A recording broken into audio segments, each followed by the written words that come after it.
이 추위에 사람이 죽어갑니다. 한양 변두리 시장 한 구석, 24살 떡장수 미혼모는 굶어 쓰러진 거지 노인을 초가에 모셨지요. 좁쌀로 죽을 끓이고 다홍치마 끝단을 찢어 동상발을 감쌌습니다. 사람들은 미혼모가 거지까지 끌어들였다며 손가락질했지요. 그런데 100일째 봄날 시장 그 떡 자리 앞에 비단 가마 한 채가 멈춰 섰습니다. 가마 안 사람은 누구였을까요? 반갑습니다. 옛날 이야기입니다. 오늘도 저희 채널을 찾아주셔서 감사합니다. 구독과 좋아요, 알림 설정 눌러주시면 잊혀진 옛 이야기의 문이 활짝 열립니다. 새벽이 아직 푸른 빛을 거두기도 전이었습니다. 한양 변두리 좁은 골목 끝에 자리 잡은 작은 초가 한 채에서는 희미한 불빛이 새어 나오고 있었지요. 부엌 문틈으로 흘러나오는 김이 차가운 새벽 공기에 닿아 흩어졌습니다. 그 안에서 한 젊은 여자가 작은 소반 앞에 무릎을 꿇고 앉아 떡살을 씻고 있었지요. 분이라는 이름의 24살 여자였습니다. 24살 여자의 손치고는 너무 거칠어진 손이었습니다. 손등에는 자잘한 트집이 있었고 마디마디는 굵었지요. 햇볕에 그을린 얼굴은 마른 편이었고 단정하게 묶어 올린 틀의 머리가 흔들릴 때마다 잔머리 몇 가닥이 이마에 들러붙었습니다. 분이는 떡살을 한 줌 한 줌 정성스럽게 씻어내며 작은 한숨을 내쉬었지요. 엄마. 방에서 부스럭거리는 소리와 함께 작고 또랑또랑한 목소리가 들려왔습니다. 분이는 떡살을 만지던 손을 잠깐 멈추고 부엌에서 방 쪽으로 고개를 돌렸지요. 다나야, 더 자거라. 아직 새벽이다. 엄마, 저도 도와드릴래요. 방문 사이로 작고 동그란 얼굴이 빼꼼히 나왔습니다. 어깨까지 내려오는 까만 머리, 잠에서 막 깬 동그란 눈동자가 도르르 굴렀지요. 4살짜리 어린 딸 다나였습니다. 내가 뭘 도와? 분이는 말을 다 맺지 못하고 픽하고 작게 웃었습니다. 다나는 이미 작은 발을 부지런히 옮겨 부엌으로 들어와 있었지요. 엄마, 오늘은 떡이 잘 부풀 거예요. 어찌 그걸 아느냐? 제가 어젯밤에 그렇게 빌었어요. 떡님께. 네, 떡님이 우리 엄마 손을 봐주시도록요. 분이는 떡살에서 손을 빼 다나의 머리를 가만히 쓸어 주었습니다. 마음 한구석이 따끔거리면서도 따뜻해졌지요. 그래, 그럼 오늘은 정말 잘 팔리겠구나. 분이가 떡을 만들기 시작한 건 다나가 2살이 되던 해부터였습니다. 그 전까지 분이는 떡을 만들 줄도 시장에 나설 줄도 몰랐지요. 분이의 인생이 그렇게 꺾인 건 다나가 뱃속에 있던 무렵이었습니다. 분이에게는 정혼자가 있었습니다. 같은 마을에 살던 1살 위 청년이었지요. 양가 어른들이 일찍이 약속한 사이였고 분이는 17부터 그 사람과 100년애로 하리라 마음속에 새기며 살아왔습니다. 그런데 혼례를 2달 앞둔 어느 날 그 사람이 한양으로 떠나겠다고 했지요. 분이야, 미안하다. 내가 큰일을 좀 보고 오마. 1달이면 돌아올 것이다. 그 사람은 그렇게 말하고 한양으로 떠났습니다. 1달이 지나도 2달이 지나도 그 사람은 돌아오지 않았지요. 5달 만에 들려온 소식은 사람의 가슴을 도려내는 것이었습니다. 한양에서 어느 양반댁 처녀와 혼례를 올렸다더라. 그 소식을 들은 날 분이는 우물가에 앉아 한참을 울었습니다. 그때 분이의 뱃속에서는 다나가 자라고 있었지요.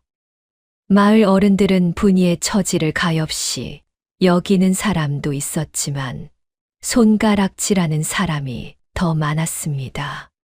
팔자가 사납다, 사나워. 양반댁에 시집간다 했더니 처녀 몸에 애를 가졌네. 부모 얼굴에 똥칠을 하는구나. 분이는 그해 겨울에 다나를 낳았습니다. 다나가 태어나고 한 달도 못 되어 친정 어머니가 다가와 차가운 얼굴로 말했지요. 내 발로 나가거라. 우리 가문에 먹칠한 너를 더 둘 수 없다. 어머니, 어미라 부르지도 마라. 쫓겨난 분이는 다나를 강보에 싸 안고 한양으로 향했습니다. 그러나 한양 사대문 안에는 분이가 들어갈 자리가 없었지요. 결국 변두리 사람들이 잘 들지 않는 좁은 골목 끝에 작은 초가 한 채를 빌려 들어왔습니다. 떡은 그때부터 배웠지요. 손에 익지 않아 처음 한 달은 떡을 망쳐 시장에 들고 나가지도 못했습니다. 다나를 등에 업고 새벽마다 쌀을 씻고 떡을 치고 시장 한 구석에 광주리를 펴놓고 떡을 팔며 살아왔지요. 벌써 햇수로는 4년이 흘렀습니다.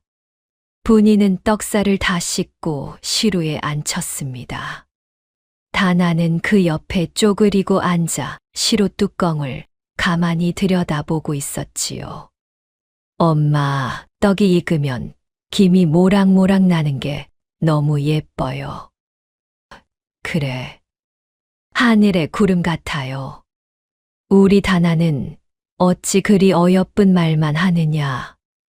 엄마가 늘 어여쁘게 말하시니까요. 엄마가 언제? 엄마는요, 떡이 익을 때마다 보가 와라 하시잖아요. 분이는 깜짝 놀라 다나를 바라보았습니다. 자기는 떡을 찔 때마다 마음속으로만 그 말을 되뇌었지. 입 밖에 꺼낸 적은 없는 것 같았기 때문이었지요. 그런데 이 작은 아이는 어찌 그것을 알았을까? 내가 그걸 어찌 아느냐? 엄마가 입은 안 벌리시지만 엄마 마음이 말해주는 걸요. 그래. 네, 저는 엄마 마음 소리 다 들려요. 분이는 다나의 등을 가만히 쓸어주었습니다. 작은 등이 옷 속에서 동그랗게 만져졌지요. 분이는 그 작은 몸이 자기 손에 닿을 때마다 마음속에 단단한 것이 한 줄씩 쌓이는 기분이었습니다. 떡이 다 쪄지자 분이는 광주리에 가지런히 담았습니다. 흰 떡과 콩 묻힌 인절미, 그리고 쑥떡이 가지런히 들어찼지요. 다나는 그 옆에서 작은 집신을 챙겨 신었습니다. 엄마, 저도 시장 가요. 오늘은 추우니 집에 있거라. 엄마 혼자 가시면 외로우시잖아요. 외롭지 않다. 외로우셔요. 엄마는 시장 갔다 오시면 늘 한숨을 쉬세요. 분이는 또 한 번 입을 열지 못했습니다. 그해 겨울은 유난히 추웠지요. 한양 변두리 골목에는 한밤중부터 새벽까지 살을 내는 바람이 휘몰아쳐 들어왔습니다. 어른도 그 바람에 시달리면 입이 굳고 손끝이 얼었지요. 다나의 작은 몸으로는 그 추위를 견디기가 쉽지 않을 것이었습니다. 그러나 다나의 동그란 눈을 마주 보고 있자니 분이는 차마 안 된다고 말할 수가 없었습니다. 그럼 단단히 입거라. 예. 분이는 다나에게 다홍무명 저고리와 치마를 입히고 그 위에 자기 두루마기를 둘러주었습니다. 자기 두루마기는 다나에게 너무 크고 길었지만 그래야 바람이 덜 들지요. 분이는 광주리를 옆구리에 끼고 다나의 작은 손을 꼭 잡았습니다. 가자. 골목을 빠져나오자 새벽 어둠이 조금씩 걷히고 있었지만 하늘은 여전히 어두웠습니다. 길가의 흙은 얼어 단단했고 바람은 칼처럼 옷 속을 파고들었지요. 다나는 분이의 손을 꼭 잡고 종종 걸음을 쳤습니다. 엄마, 오늘은 더 추워요. 그러게 하늘이 흰빛이에요. 눈이 또 오려나 보다. 분이는 다나를 힐끔 내려다보았습니다. 다나의 코끝과 볼이 새빨갛게 얼어 있었지요. 분이는 옆구리에 낀 광주리를 잠시 내려놓고 다나의 볼을 손바닥으로 감싸주었습니다. 좀 따뜻하지? 네. 엄마 손은 늘 따뜻해요. 엄마 손이 어찌 따뜻하다고. 갈라지고 트기만 했지.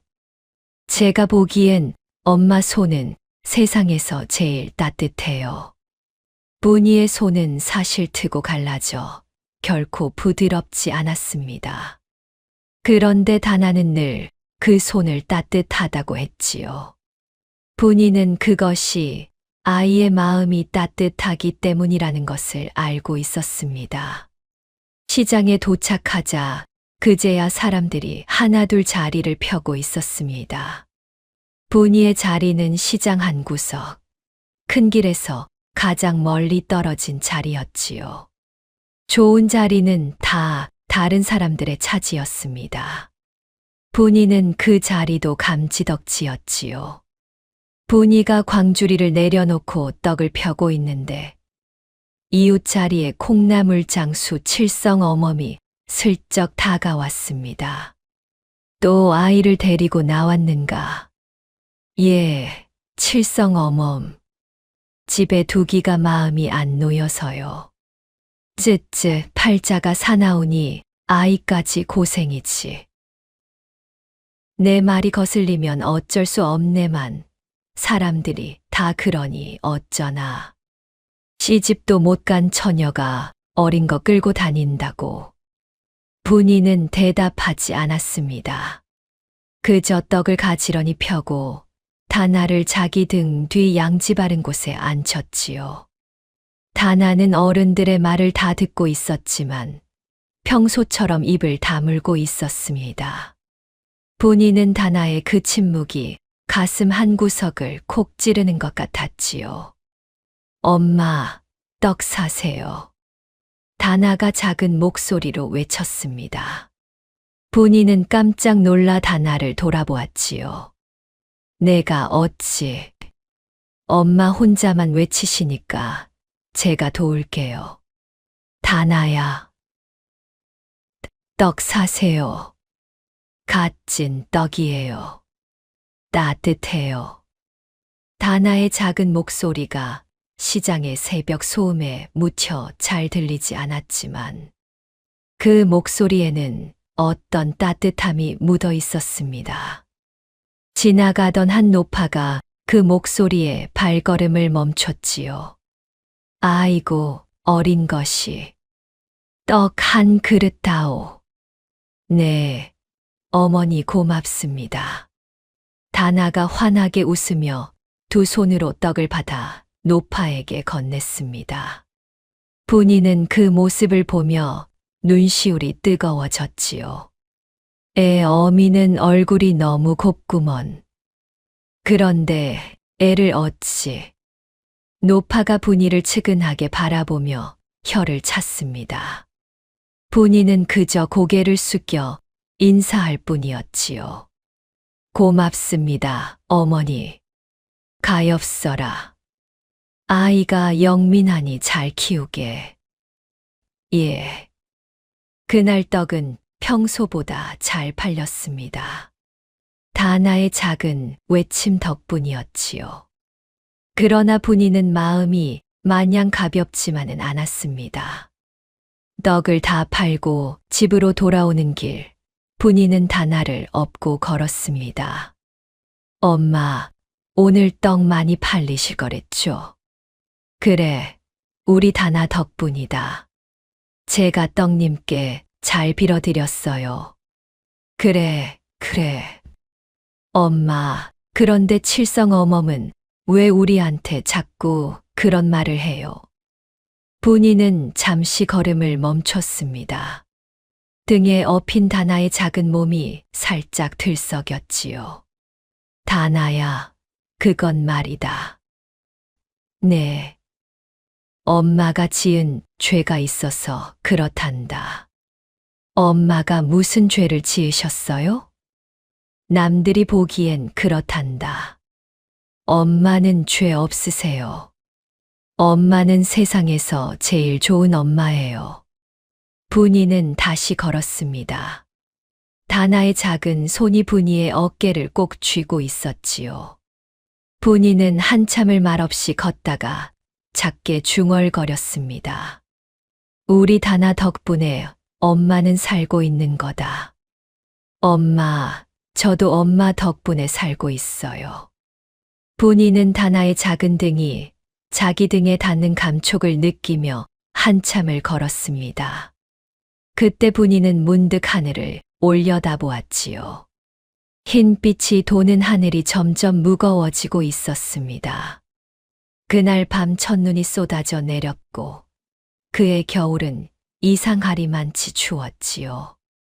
분이는 그때까지 알지 못했습니다. 그 추위 속에서 자기 시장 자리 옆에 굶어 쓰러질 한 노인을 만나게 될 줄은. 그리고 그 만남이 자기 인생을, 또 다나의 인생을 송두리째 바꾸어 놓으리라는 것을 그때는 아무도 알지 못했습니다. 그해 겨울은 정말 모질게도 추웠습니다. 정월보름이 지났는데도 한양에는 매일같이 눈이 쏟아져 내렸지요. 골목골목에 쌓인 눈은 녹지 않고 그대로 얼어 단단한 빙판이 되었고 새벽 바람은 사람의 살갗을 갈아내듯 몰아쳤습니다. 그 추위 속에서도 분이는 새벽이면 어김없이 일어나 떡을 쪘지요. 엄마, 오늘은 더 추워요. 그래, 다나야. 너는 오늘은 정말 집에 있거라. 안 돼요. 엄마가 외로우셔요. 엄마는 안 외롭다. 광주리도 무거우니 너는 집에 있거라. 엄마, 저 안 무거워요. 분이는 다나의 동그란 눈을 바라보다 결국 또 한숨을 내쉬었습니다. 두루마기를 다나에게 둘러주고 작은 발에는 광목천을 두 겹 더 감아 집신을 신겼지요. 다나의 작은 발이 이 추위에 얼지 않을까 하는 마음의 분이는 자기 옷을 자꾸 벗어 다나에게 입혔습니다. 엄마는 어찌 자꾸 옷을 저한테 입히세요? 엄마는 떡 광주리 들고 가니까 안 춥다. 엄마 거짓말이세요. 엄마 입술이 시퍼래요. 그래도 엄마는 괜찮다. 분이는 광주리를 옆구리에 끼고 다나의 손을 꼭 잡았습니다. 그날 새벽도 골목 끝까지 칼바람이 휘몰아치고 있었지요. 다나는 종종 걸음을 치며 분이의 옷자락을 꼭 붙잡았습니다. 엄마, 저 새 좀 보세요. 새. 저기 길가에 새가 떨어져 있어요. 분이는 다나가 가리킨 곳을 바라보았습니다. 길가에 작은 참새 한 마리가 얼어붙은 채로 떨어져 있었지요.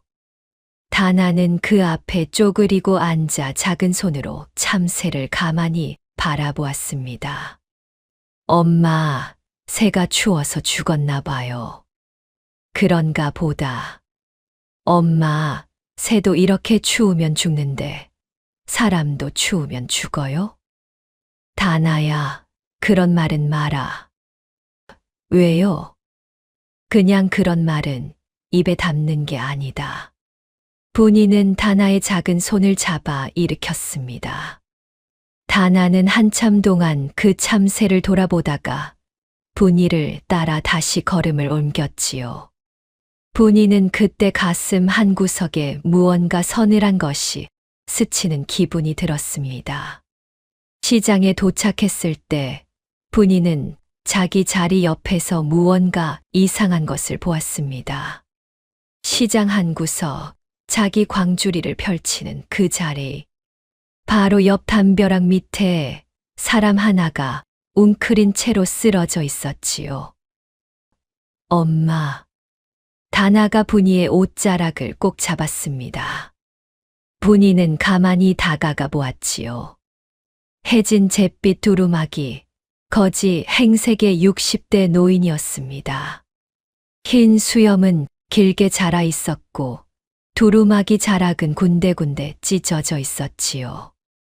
노인은 두 발을 맨발로 드러낸 채 추위에 떨고 있었고 발은 시퍼렇게 동상이 들어 있었습니다. 어르신, 어르신. 분이는 광주리를 내려놓고 노인을 흔들었습니다. 노인은 눈을 가늘게 떴다 다시 감았지요. 어르신, 정신 차리세요. 어르신. 그때 이웃자리에 칠성 어멈이 다가왔습니다. 아니, 이 새벽에 뭔 일인가? 칠성 어멈, 사람이 쓰러져 있어요. 어디 보자.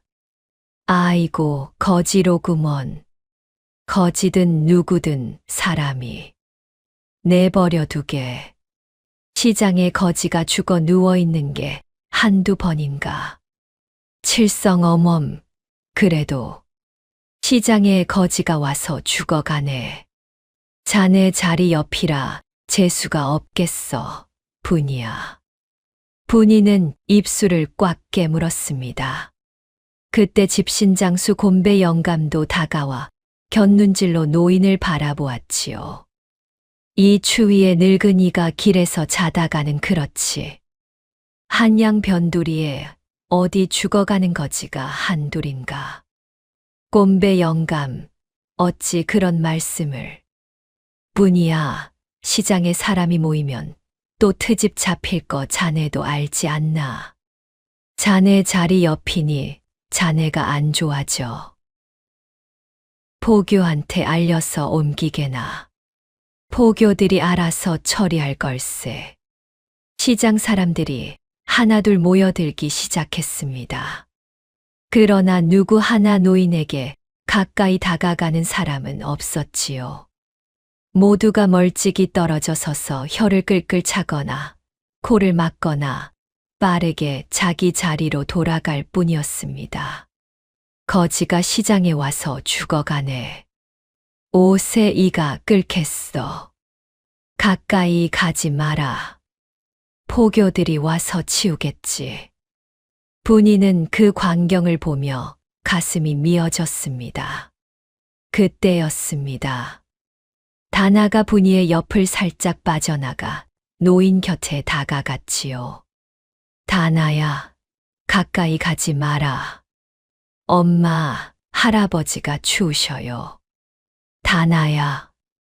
다나는 작은 손을 노인의 어깨에 살며시 얹었습니다. 노인의 해진 두루마기는 차갑게 식어 있었지요. 다나는 한참 동안 노인을 바라보다가 분이를 돌아보며 말했습니다.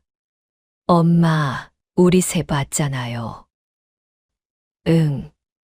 새도 추우면 죽는다고 그러셨잖아요. 할아버지도 이렇게 두면 새처럼 돼요. 분이의 눈에 눈물이 핑 돌았습니다. 분이는 노인 곁에 무릎을 꿇고 앉았지요. 노인의 손을 살며시 잡아보니 손가락이 얼음장처럼 차가웠습니다. 하지만 가만히 들여다보니 노인의 가슴이 아주 미세하게 오르내리고 있었지요. 이 추위에 어찌 시장에서. 분이는 자기도 모르게 그 말이 새어 나왔습니다. 이 추위에 어찌 시장에서 사람이 죽어가는데 다들 못 본 척 하십니까? 분이의 목소리가 떨렸습니다. 시장 사람들은 그 말에 잠시 멈칫했지만 곧 다시 자기들 자리로 흩어졌지요. 그때 분이는 결심한 듯 일어섰습니다. 다나야, 잠시 여기 있거라. 엄마, 어디 가세요? 쭉 사올 테니 할아버지 옆에 있거라. 분이는 광주리에서 떡 한 그릇을 들어 올렸습니다. 시장 한 구석에 죽집이 있었지요. 죽집 앞에 다다른 분이는 잠시 망설이다 입을 열었습니다. 어머니, 이 떡 한 그릇과 죽 한 그릇을 바꿔주실 수 있을까요? 떡장수가 어찌 죽을 사가는가? 거지 노인 한 분이 시장에 쓰러져 계셔서요. 아니, 그 거지를 자네가 살리겠다고? 예. 죽집 노파는 분이를 한참을 빤히 바라보다 혀를 끌끌 찼습니다. 자네도 어지간하구먼. 자네 처지가 누구를 살릴 처지인가? 그래도 마음 한번 곱군 그래. 자, 떡 두고 죽 가져가게. 따뜻하게 떠줄 테니. 고맙습니다, 어머니. 고마우면 저 거지가 안 죽어야 할 텐데. 죽으면 자네 마음에 한더할 텐데. 분이는 죽집 노파에게 떡 한 그릇을 건네고 따뜻한 좁쌀죽 한 그릇을 받아들었습니다. 김이 모락모락 피어오르는 죽 그릇을 두 손으로 감싸 쥐고 분이는 노인 곁으로 돌아왔지요. 다나야, 비켜라. 네, 엄마. 분이는 노인의 머리를 자기 무릎에 살며시 받쳤습니다. 그리고 죽을 한 숟가락 떠서 노인의 입술에 가져다 댔지요. 어르신, 죽이에요. 한 술만 드시지요. 노인의 입술이 미세하게 떨렸습니다. 그러나 입을 벌리지는 못했지요. 분이는 다시 한 번 죽을 가져다 댔습니다. 어르신, 한 술만요. 따뜻해요. 그때 다나가 작은 손으로 노인의 손을 꼭 잡았습니다. 할아버지, 죽이에요. 따뜻해요. 드세요. 다나의 작은 목소리가 노인의 귓가에 닿았는지 노인의 눈꺼풀이 미세하게 떨렸지요. 그리고 노인의 입술이 천천히 벌어졌습니다. 분이는 죽을 한 숟가락 살며시 흘려 넣었지요. 노인은 그 한 숟가락을 한참을 입안에서 굴리다 천천히 삼켰습니다. 그리고 다시 한 숟가락, 또 한 숟가락. 죽 그릇이 절반쯤 비었을 때 노인은 처음으로 눈을 뜨고 분이를 바라보았지요. 낭자. 예, 어르신. 정신이 드셔요? 내가 어디에? 시장 한 구석이에요. 어르신, 여기서 일어나실 수 있겠어요? 살려주시는 것이요? 노인의 목소리는 갈라져 거의 들리지 않았습니다. 그러나 그 한마디에는 어떤 깊은 무언가가 담겨 있었지요. 분이는 잠시 노인의 눈을 들여다보았습니다. 거지 행색이었지만 그 눈빛은 어딘가 보통 사람의 것과는 달랐습니다. 그러나 분이는 그저 고개를 끄덕였지요. 어르신 일어나실 수 있겠어요? 우리 집은 가까워요. 낭자에게 패가 아니에요. 어르신, 이대로 두면 어르신이 정말 큰일 나세요. 분이는 노인을 부축하여 일으켰습니다. 노인의 몸은 마른 나무처럼 가벼웠지요. 그러나 두 발이 동상이 들어 잘 걷지 못했습니다. 분이는 결국 자기 두루마기를 벗어 노인의 어깨에 둘러주고 다나에게 광주리를 들렸습니다. 다나야, 광주리 무겁지 않겠느냐? 네, 엄마. 제가 들어요. 착하다. 분이는 노인을 거의 안다시피 하며 골목 쪽으로 걸음을 옮겼습니다. 그때 시장 사람들의 시선이 일제히 분이에게 꽂혔지요. 아이고, 저 미혼모 또 일을 벌이네. 거지를 집에 들이는 미친 짓을 하는구먼. 팔자 사나운 게 또 사나운 짓을 하는구나. 어찌 저런 어리석은 짓을. 자기 처지나 챙기지. 분이는 그 말들을 다 들었지만 한마디도 대답하지 않았습니다. 그저 노인의 무게를 자기 어깨에 더 단단히 받쳐들고 다나의 작은 손을 한 번 더 꼭 잡고 골목으로 걸음을 옮겼지요. 다나야, 잘 따라오너라. 네, 엄마. 할아버지, 조금만 참으세요. 우리 집이 멀지 않아요. 노인은 분이의 어깨에 기대어 한 발 한 발 떼었습니다. 그 발걸음은 너무도 느렸지만 분이는 한 번도 멈추지 않았지요. 다나는 자기 키만 한떡 광주리를 두 손으로 꼭 안고 분이의 옷자락을 한 손으로 붙잡고 종종 걸음을 쳤습니다.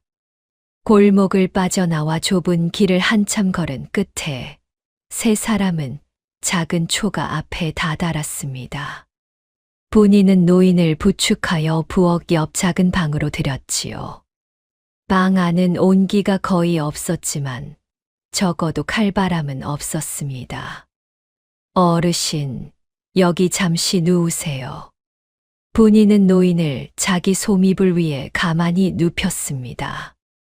노인은 눈을 가늘게 뜨고 분이를 바라보다 입을 열었지요. 낭자, 그대 이름이 어찌 되오? 분이라 합니다, 어르신. 고맙소. 분이, 어르신, 함자가 어찌 되시는지요? 노인은 잠시 입을 다물었습니다. 그리고 천천히 대답했지요. 김가요. 김가 어르신. 일단 좀 주무시지요. 고맙소.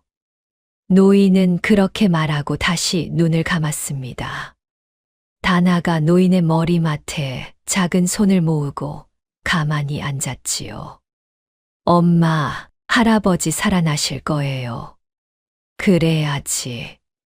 엄마, 할아버지 발이 너무 까매요. 분이는 노인의 두 발을 보았습니다. 동상이 깊게 들어 있었지요. 분이는 한참을 망설이다 자기 다홍 무명 치마의 끝단을 손으로 잡았습니다. 그리고 가만히 천을 찢기 시작했지요. 분이는 천을 찢었습니다. 다홍 무명 치마의 끝단이 한자 남짓 떨어져 나왔지요. 분이는 그 천을 들고 부엌으로 가서 따뜻한 물에 담갔다 짜냈습니다. 그리고 노인의 머리맡으로 돌아와 살며시 노인의 두 발을 닦기 시작했지요. 동상이 든 발은 시퍼렇다 못해 검은 빛을 띠고 있었습니다. 발가락 끝은 거의 굳어 있었지요. 분이는 한참 동안 따뜻한 천으로 노인의 발을 닦고 또 닦았습니다. 노인은 잠이 든 듯 눈을 감고 있었지만 가끔 미간을 살짝 찌푸렸지요. 발의 감각이 돌아오는 모양이었습니다. 엄마. 옆에 앉아 있던 다나가 작게 분이를 불렀습니다. 왜 그러느냐? 엄마 치마가 짧아졌어요. 좀 짧아도 괜찮다. 엄마, 그러시면 다리 시려요. 다나야, 엄마 다리는 괜찮다. 엄마는 늘 괜찮으시다고만 하세요. 분이는 픽 웃으며 다나의 머리를 가만히 쓸어 주었습니다. 그러고는 다시 노인의 발을 천으로 감쌌지요. 다홍 무명천이 노인의 시퍼런 발을 감싸고 나니 마치 발이 다홍 꽃잎 속에 들어있는 것처럼 보였습니다. 엄마, 예뻐요. 뭐가 예쁘다는 게냐? 할아버지 발이요. 다나야, 그런 말은 또 어찌하느냐? 엄마가 정성껏 감싸셨잖아요. 그래서 예뻐요. 분이는 다나의 말에 또 가슴 한 구석이 따끔거렸습니다. 그날 밤 노인은 새벽까지 깊이 잠들었지요. 분이는 자기 소미불을 노인에게 내어드리고 자기는 다나와 함께 부엌 옆 좁은 자리에서 집베개 하나로 밤을 새웠습니다. 이튿날 새벽이었습니다. 분이는 평소처럼 떡살을 씻고 있었지요. 그런데 떡을 찌고 보니 좁쌀이 한 줌 남았습니다. 분이는 그 좁쌀을 작은 솥에 앉혀 죽을 끓이기 시작했지요. 다나야, 할아버지 일어나셨느냐? 네, 엄마. 할아버지 눈 뜨셨어요. 그럼 너는 가서 할아버지 곁에 앉거라. 죽 다 끓으면 가져갈 테니. 네. 다나는 종종걸음으로 노인의 방으로 들어갔습니다. 노인은 소미불 속에서 눈을 뜬 채로 천장을 바라보고 있었지요. 다나는 노인의 머리맡에 작게 무릎을 꿇고 앉았습니다. 할아버지, 안녕하세요. 아이야. 할아버지, 좀 따뜻하셔요? 따뜻하구나. 할아버지, 잘 주무셨어요? 그래. 노인은 다나의 작은 얼굴을 한참 동안 바라보았습니다. 그러고는 천천히 손을 들어 다나의 작은 머리를 가만히 쓸어 주었지요. 이름이 어찌 되느냐? 다나예요. 다나. 곱구나. 할아버지, 함자는 어찌 되시는지요? 김가다. 김 할아버지요? 그래, 김 할아버지다. 다나는 환하게 웃으며 노인을 바라보았습니다. 노인의 흰 수염이 미세하게 떨렸지요. 노인은 그 작은 아이의 얼굴을 바라보다 잠시 눈을 감았습니다. 분이가 죽 그릇을 들고 방으로 들어왔지요. 어르신, 일어나실 수 있겠어요? 그렇소, 낭자. 분이는 노인을 부축하여 일으켜 앉혔습니다. 그리고 죽 그릇을 노인 앞에 가져다 놓았지요. 좁쌀죽이었습니다. 그릇 위에 흰떡 한 조각이 얹혀 있었지요. 많이 못 차려서 죄송해요. 어르신, 고맙소, 낭자. 천천히 드세요. 노인은 천천히 죽을 떠먹기 시작했습니다. 손이 떨려 숟가락이 자꾸 그릇에 부딪혔지요. 다나가 그 모습을 보며 말했습니다. 할아버지, 제가 떠드릴까요? 아니다, 다나야. 늙은이가 그래도 손은 쓸 줄 알아야지. 할아버지 손이 떨리세요. 그래, 떨리는구나. 할아버지, 천천히 드세요. 노인은 다나의 말에 작게 웃었습니다. 분이는 그 모습을 보며 마음이 한결 가벼워졌지요. 그렇게 노인이 분이의 작은 초가에 머물기 시작한 지 열흘이 지났습니다. 노인의 동상이 든 발은 조금씩 색이 돌아오기 시작했고 떨리던 손도 점점 안정되어 갔지요. 그러나 노인은 여전히 자기 이야기는 거의 하지 않았습니다. 분이도 묻지 않았지요. 어르신, 떡 한 그릇 드세요. 고맙소. 어르신, 죽 더 끓일까요? 아니, 충분하오. 낭자. 분이는 매일 새벽떡을 찌고 시장에 나갔다 돌아왔습니다. 시장에 나갈 때는 늘 다나와 함께였지요. 다나를 노인 옆에 두고 가는 것은 분이도, 노인도, 다나도 원하지 않았습니다. 노인 곁에 다나만 두기에도 분이는 마음이 놓이지 않았고, 무엇보다 다나가 시장에서 분이를 돕는 것이 큰 도움이 되었지요. 엄마, 떡 사세요. 갓 찐 떡이에요. 다나의 작은 외침에 한 사람이 다가오고 또 한 사람이 다가왔습니다. 시장에서 분이의 떡은 차츰 잘 팔려나갔지요. 그러나 칠성어멈은 여전히 혀를 차며 분이를 바라보았습니다. 분이야, 그 거지 노인 아직도 있는가? 예, 칠성어멈. 몇 날을 그러는가? 열흘 됐어요. 아이고, 그 노인이 자네를 다 잡아먹겠네. 자네 좁쌀이 어디서 나온다고? 자네 마음은 곱지만 사람이 살려면 자기부터 살아야 해. 분이는 대답하지 않았습니다. 그저 떡을 가지런히 펴고 다나의 머리를 한 번 쓰다듬어 주었지요. 집에 돌아온 분이는 노인 옆에 앉아 작은 좁쌀 자루를 보았습니다. 사실 분이의 살림은 노인이 와서 더 빠듯해지고 있었지요. 자기와 다나 둘이 먹어야 할 좁쌀을 셋이 먹다 보니 자루가 빠르게 비어가고 있었습니다.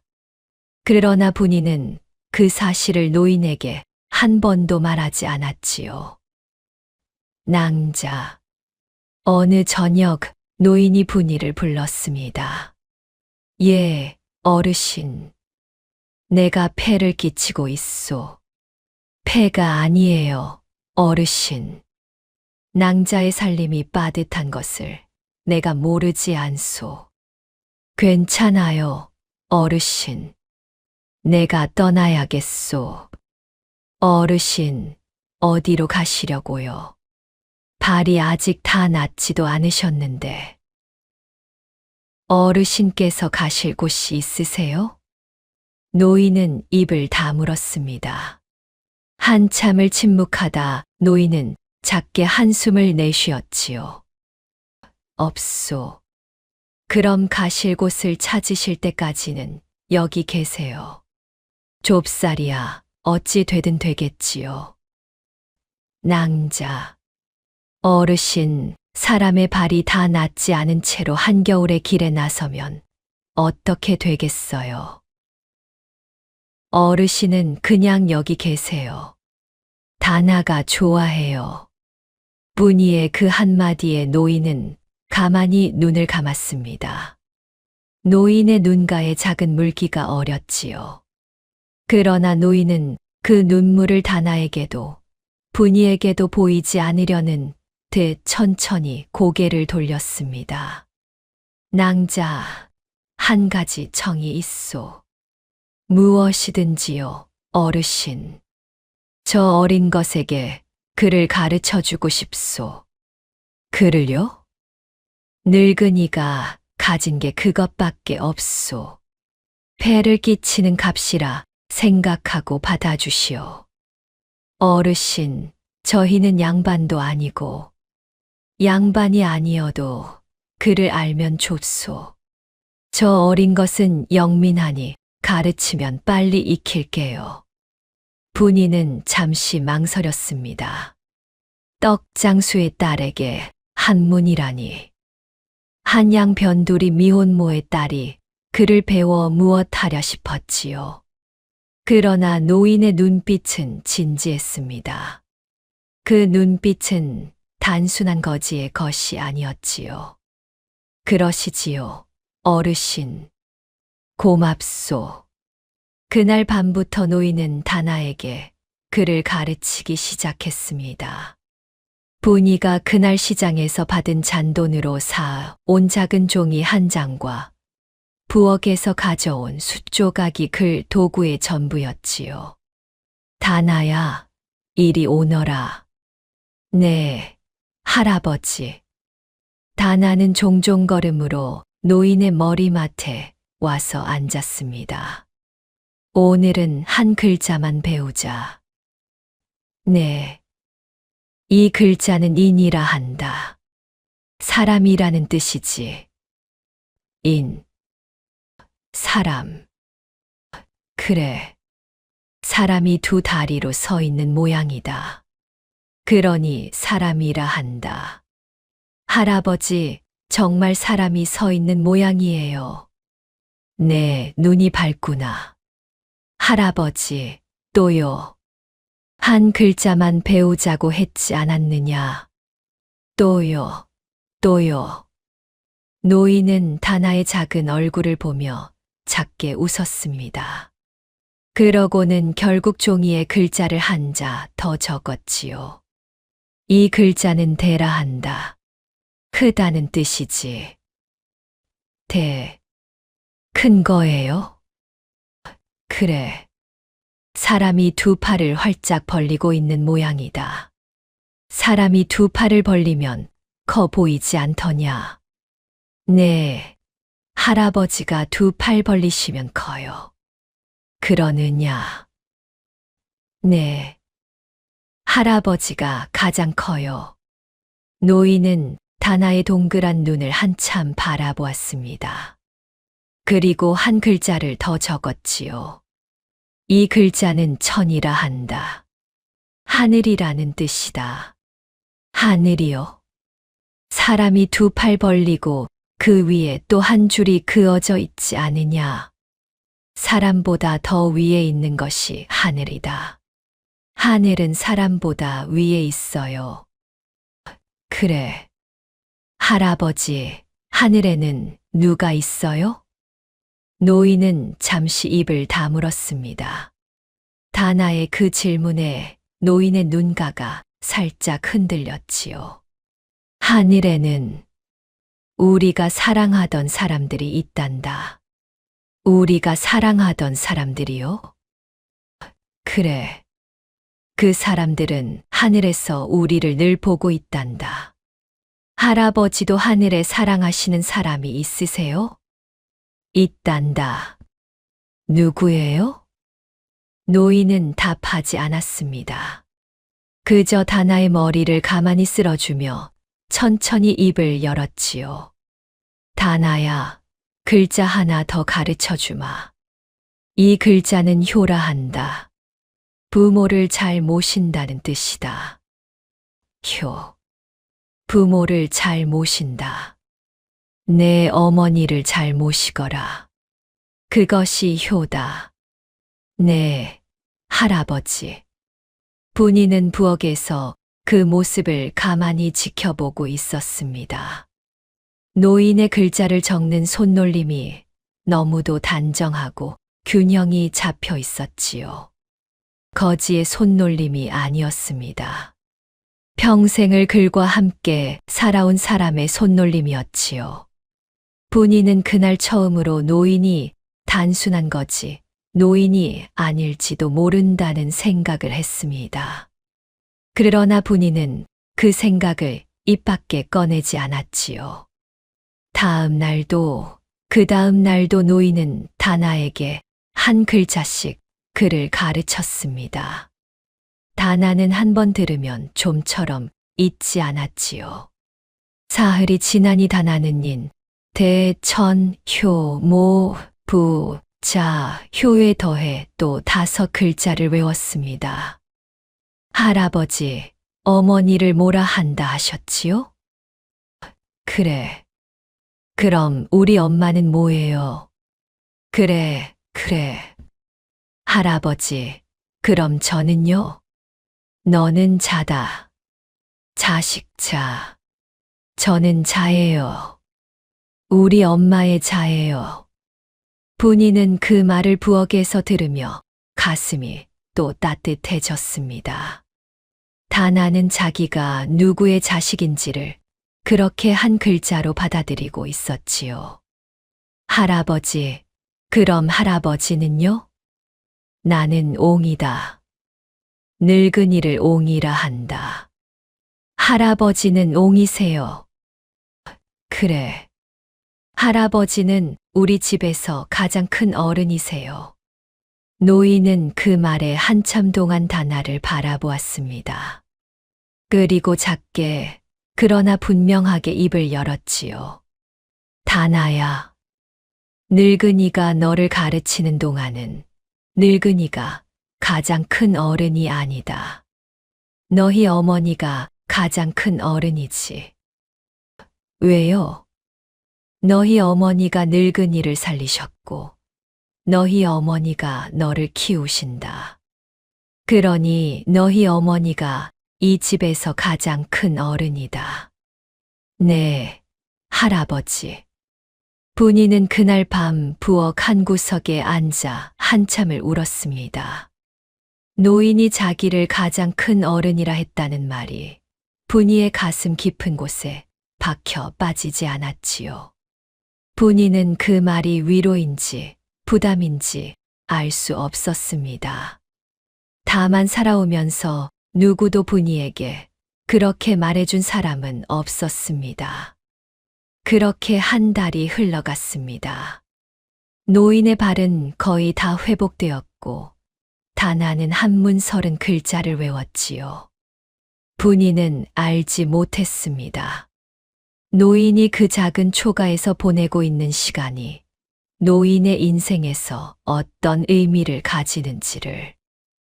그리고 그 의미가 곧 작은 옥놀이개와 함께 모습을 드러내리라는 것을.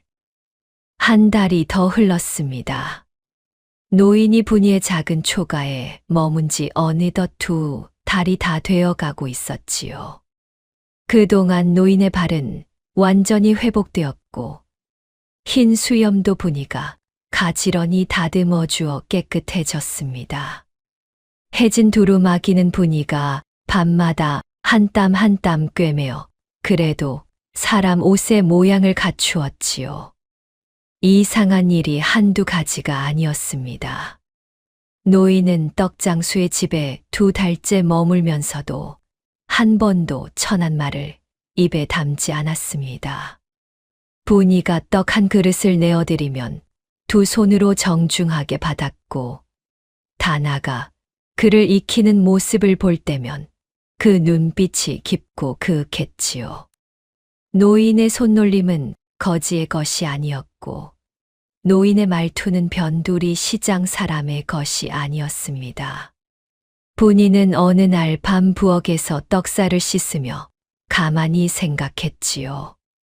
이 어른이 누구실까?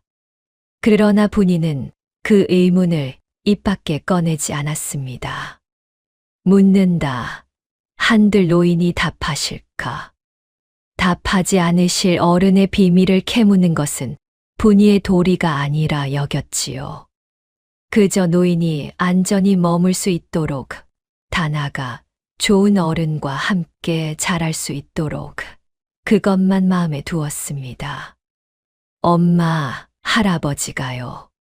어느 저녁 다나가 분이의 옷자락을 잡고 작게 속삭였습니다. 왜 그러느냐? 할아버지가 자꾸 무언가 보세요. 무엇을 보시느냐? 손에 작은 거 들고 가만히 보세요. 그러시느냐? 네. 어제도 보셨고 오늘도 보셨어요. 분이는 다나의 머리를 가만히 쓰다듬었습니다. 다나야, 어른이 무얼 보고 계신다고 자꾸 들여다보면 못 쓴다. 엄마, 저는 안 들여다봐요. 그냥 우연히 본 거예요. 그래, 그럼 너는 모른 척 하거라. 네. 분이는 다나에게 그렇게 일러두었지만 분이의 마음 한구석에는 작은 무언가가 자꾸 걸렸지요. 거지 노인의 품속에서 무엇이 그리 소중한 것일까? 분이는 그 마음을 누르며 그날 밤도 평소처럼 떡을 찌고 잠자리에 들었습니다. 그러던 어느 밤이었습니다. 깊은 밤, 다나가 부엌에 물 한 모금 마시러 나왔다가 노인의 방 앞을 지나치게 되었지요. 방문은 아주 살짝 열려 있었습니다.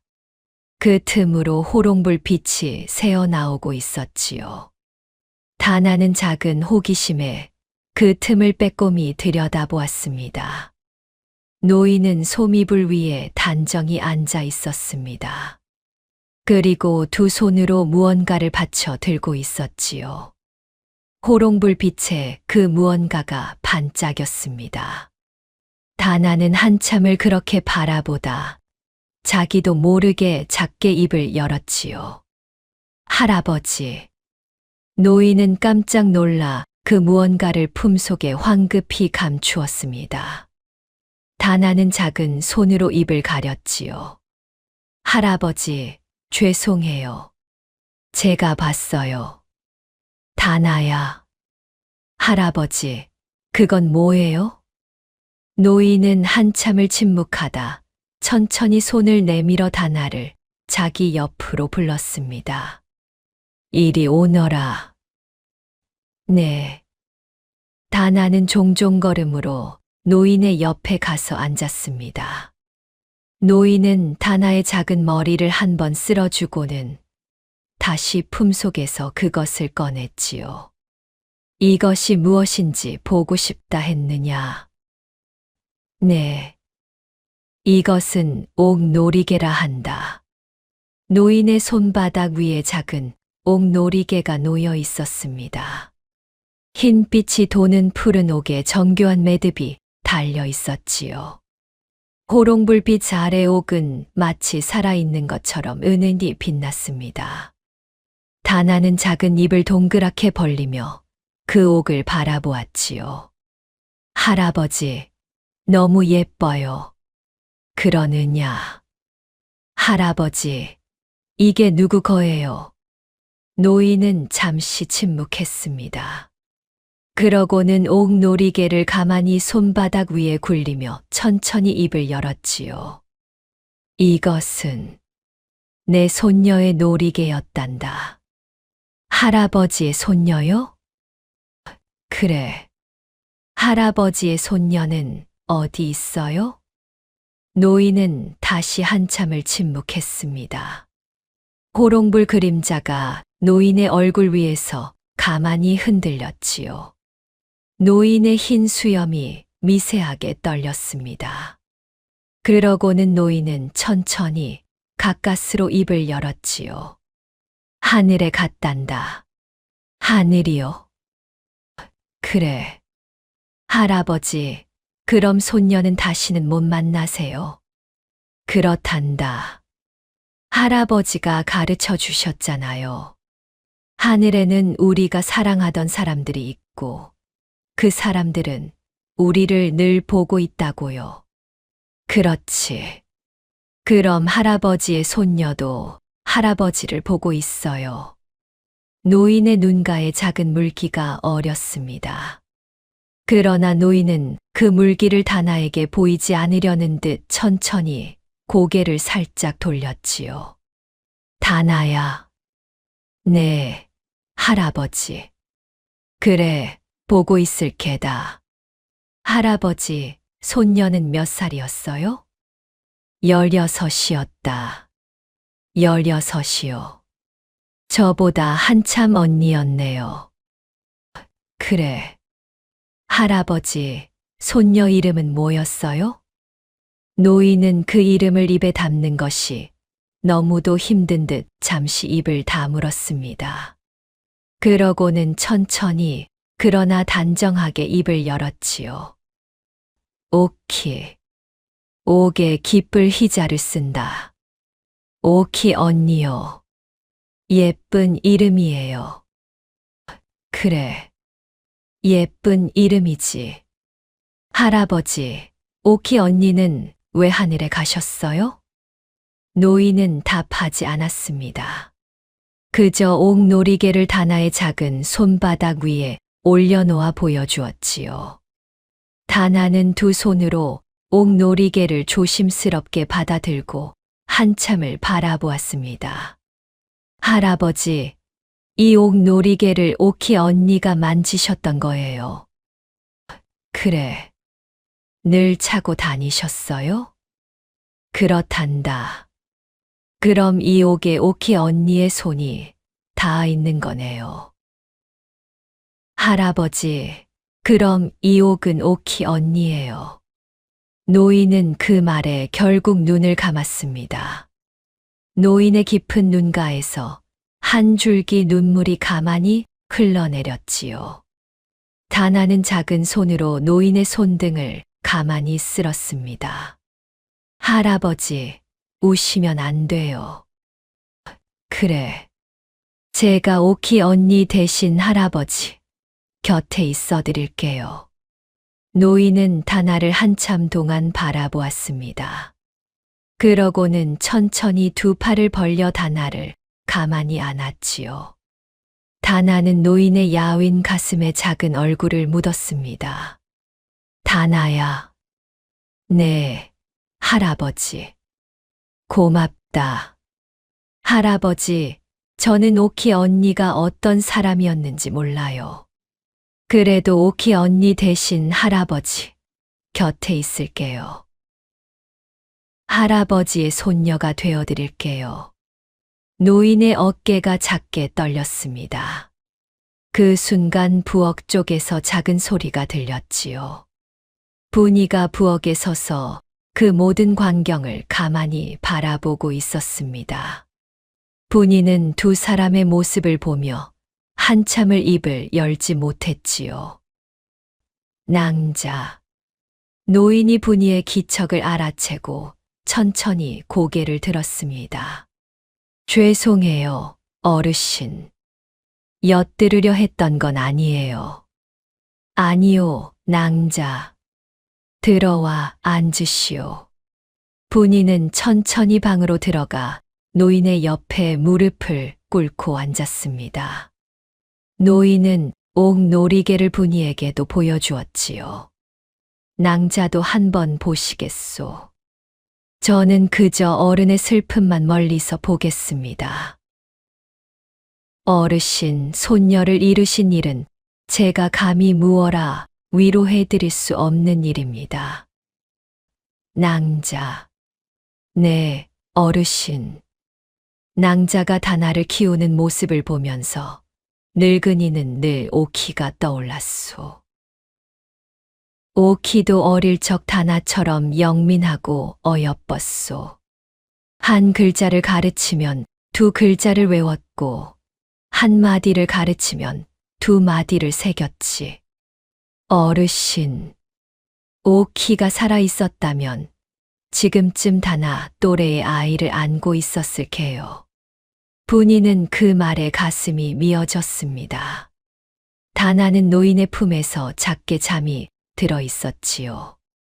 노인은 다나의 작은 등을 가만히 쓸어주며 한참을 침묵했습니다. 분이도 침묵했지요. 호롱불이 한 번씩 작게 깜빡거렸습니다. 낭자. 네, 어르신. 늙은이가 한 가지 청이 있소. 무엇이든지요.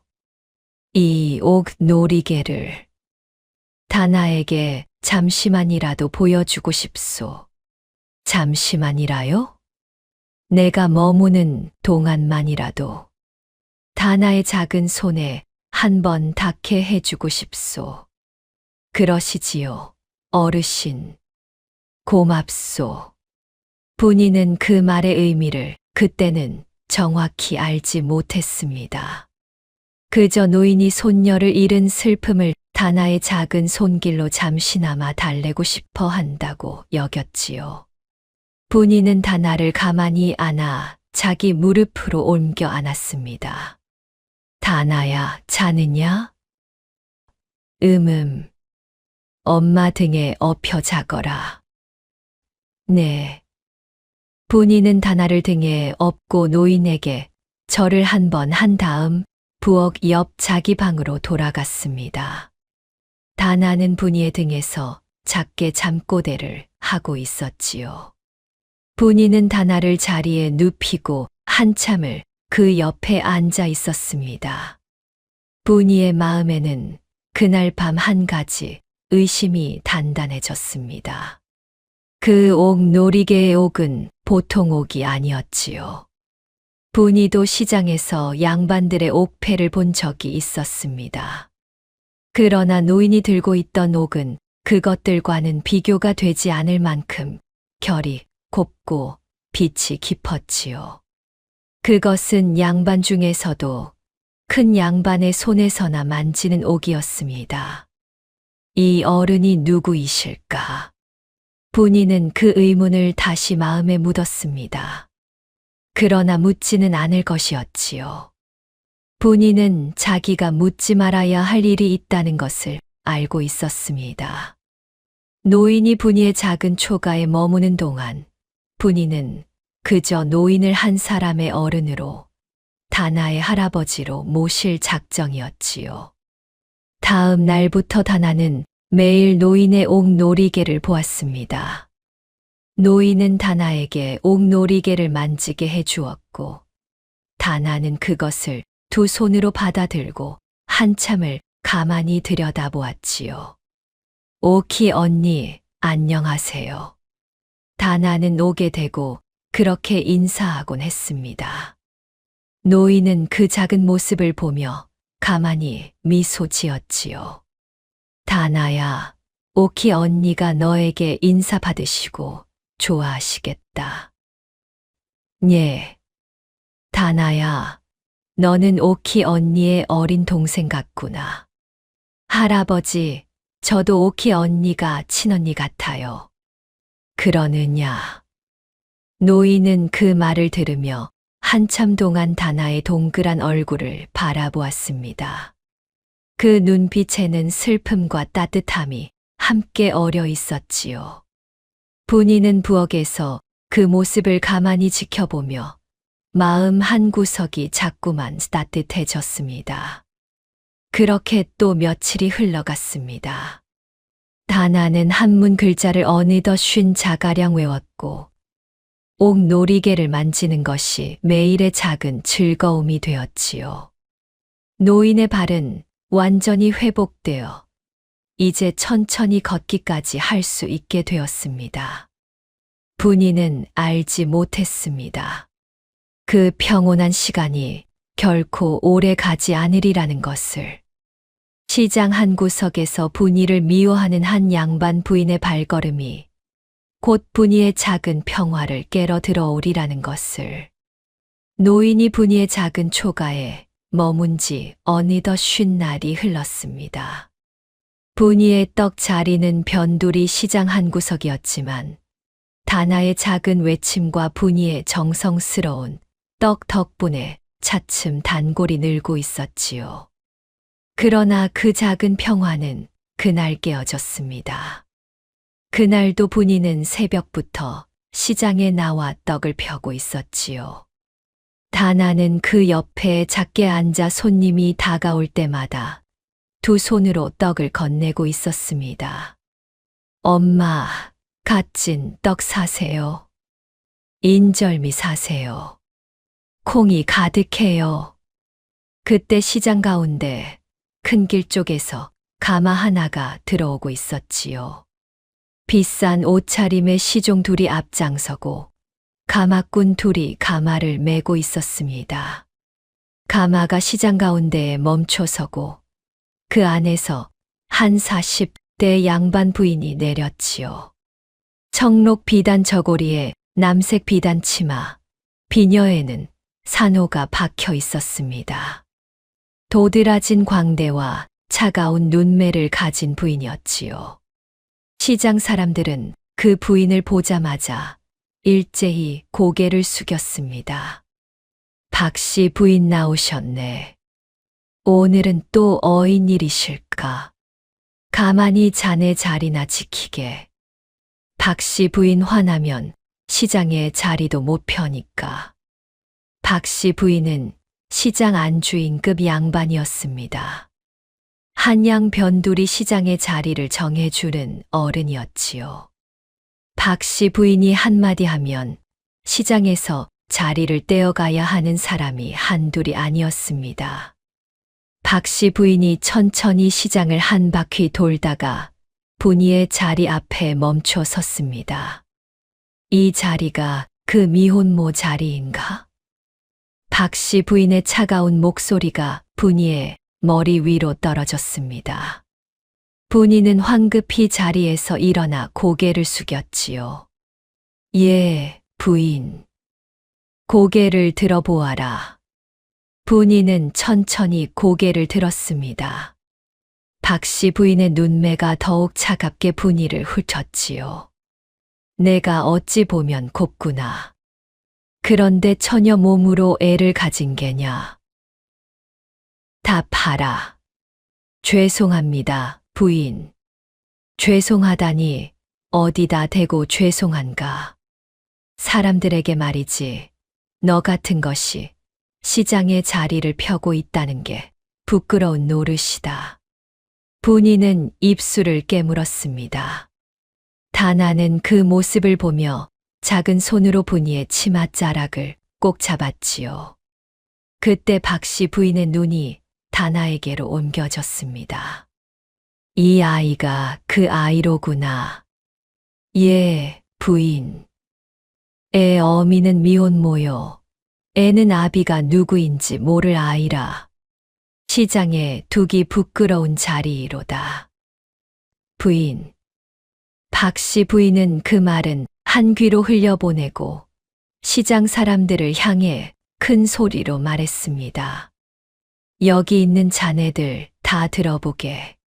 시장 사람들이 일제히 박 씨 부인 쪽으로 고개를 돌렸지요.